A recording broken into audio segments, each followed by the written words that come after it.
Aujourd'hui, on parle de l'effet de serre. En entendant le terme « changement climatique », t'es-tu déjà demandé ce qui fait changer le climat de la planète? Eh bien, aujourd'hui, nous allons t'aider à mieux comprendre ce phénomène en t'expliquant ce qu'est l'effet de serre. Ce processus se produit sur Terre et accélère les changements climatiques, c'est-à-dire les changements de température et de conditions météorologiques sur la planète. Commençons cette capsule en discutant de l'atmosphère terrestre, ce film mince qui enveloppe la surface de la Terre et qui ressemble à une couverture géante qui emballe la planète. Comme tu peux voir, l'atmosphère compte différentes couches de gaz et celles-ci servent de protection contre les rayons UV nocifs du Soleil et maintiennent les températures sur la Terre à un niveau qui nous permet à nous, aux animaux et aux plantes de vivre. Tout au long de la journée, une partie des rayons UV du Soleil pénètre dans l'atmosphère et réchauffe la planète en plus de fournir de la lumière. Les rayons et la chaleur du Soleil sont absorbés par la surface de la Terre pendant la journée et pendant la nuit, ils retournent dans l'atmosphère sous forme de rayonnement infrarouge.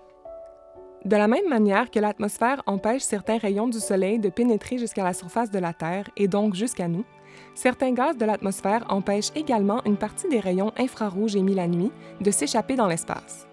Ils sont un peu comme des policiers qui permettent ou non à la chaleur de la Terre de s'échapper dans l'espace. On appelle ces gaz les gaz à effet de serre, car comme une serre où l'on fait pousser des plantes, ils conservent la chaleur à l'intérieur, dans ce cas-ci, la serre étant l'atmosphère de notre planète. Il existe différents gaz à effet de serre, et certains d'entre eux conservent mieux la chaleur que d'autres, ou sont de meilleurs policiers qui empêchent que la chaleur ne s'échappe. Les molécules de CO2, aussi appelées dioxyde de carbone, et les molécules de méthane sont des exemples de gaz à effet de serre plus puissants que l'azote ou l'oxygène. Par conséquent, plus il y a de CO2 dans l'atmosphère par rapport aux autres gaz, plus la chaleur sera retenue dans l'atmosphère. Cela entraîne donc une augmentation de la chaleur globale de la Terre. C'est à ce moment que l'on dit que la planète se réchauffe. Et si on démontrait ce qu'est l'effet de serre à l'aide d'une expérience?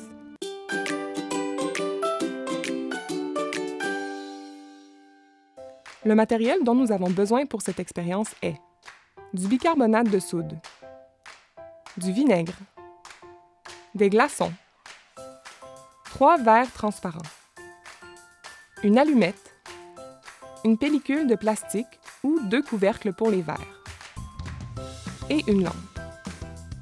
Avant de commencer, il est important que tu demandes l'aide d'un adulte pour réaliser cette expérience à la maison. Ne la fais pas seule. Donc, tout d'abord, nous avons besoin de 2 verres remplis d'une quantité égale d'eau. On ajoute un cube de glace de la même grosseur dans chacun des verres. L'espace vide entre la surface de l'eau et le rebord du verre représente l'atmosphère qui, on se rappelle, est le film qui englobe la Terre. Maintenant, nous avons besoin d'un 3e verre dans lequel on mélange du bicarbonate de soude avec du vinaigre. La combinaison de ces 2 éléments produira du CO2. Allons-y maintenant avec une opération très délicate. Nous allons verser le gaz de CO2 dans l'un des 2 verres contenant de l'eau et un cube de glace. Comme vous voyez, notre expérimentatrice incline doucement le verre pour s'assurer que seul le gaz s'écoule. Il faut faire bien attention à ce que le mélange de bicarbonate de soude et de vinaigre ne tombe pas dans le verre d'eau. L'atmosphère de ce verre contient maintenant plus de CO2 que celle de l'autre verre. Vous allez comprendre pourquoi il faut un parent ou un adulte pour vous accompagner si vous désirez faire cette expérience, car nous devons maintenant utiliser une allumette. Celle-ci permettra d'augmenter la température de chacun des 2 verres qui contiennent un cube de glace. La dernière étape est de couvrir les 2 verres avec un couvercle ou le plastique pour retenir la chaleur. Selon vous, quel cube de glace fondra le plus rapidement? Celui qui contient plus de CO2 ou celui qui en contient moins? Observons de plus près ce qu'il se passe.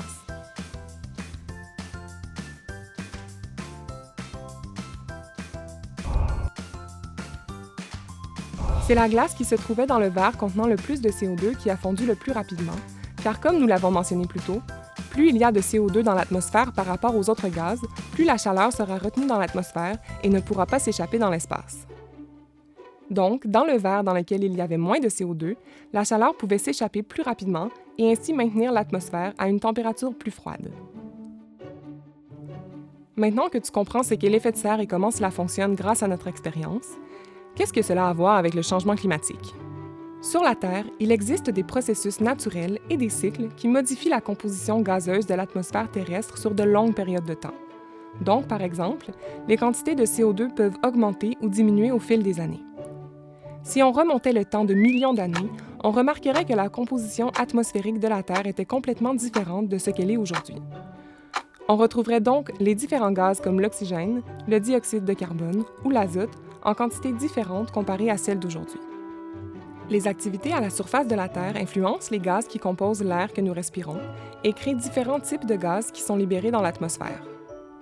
Par exemple, le carbone qui est stocké dans les plantes, le sol, le charbon, le pétrole ou les roches et minéraux se transforme en CO2 lorsqu'il interagit avec l'oxygène de l'air.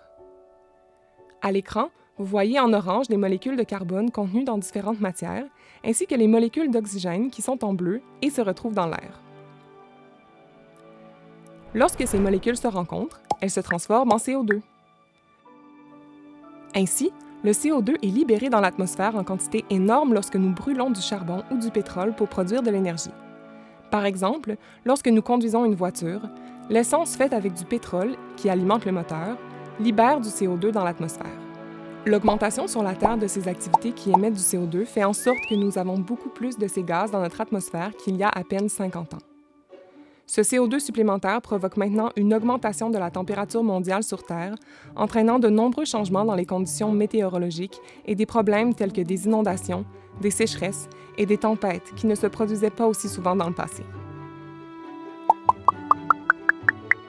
La bonne nouvelle est qu'il existe de nombreux moyens de faire notre part afin de réduire nos émissions de CO2 chaque jour. Par exemple, tu peux te rendre chez un ami en vélo au lieu de demander à tes parents de t'y reconduire en voiture.